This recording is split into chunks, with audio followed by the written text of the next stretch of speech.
Хлеб всему голова, но болеть уже сегодня она начинает у азнакаевских аграриев. Одними из первых они приступили к уборке. За крайне плотный август хлеба нужно убрать 62 тысяч гектаров. В этом году, значит, на полную мощь придется работать.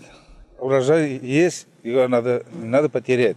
Беспокоиться есть о чем. Вся техника с кормозаготовки отправляется на уборку, как в целом и по Татарстану. Если в среднем каждой машине достанется по 400 с лишним гектаров, то отдельным живчикам и по 1000. На полях у нас сформировался в целом хороший урожай. На многих из них влажная погода при этом еще спровоцировала развитие второй волны сорняков. Все это будет сильно влиять на производительность уборки. В Заинском районе уже работают по два. Позволит погода за работу и в 2 смены. Зерна вдоволь, а каким будет хлеб, пока только прогнозы. Здесь ждут по 56 центнеров с гектара. 22 комбайна уже работают, но в течение часа еще 15-20 приступит. Так что через день-два, значит, район, можно считать, максимальный производительность должен уже давать.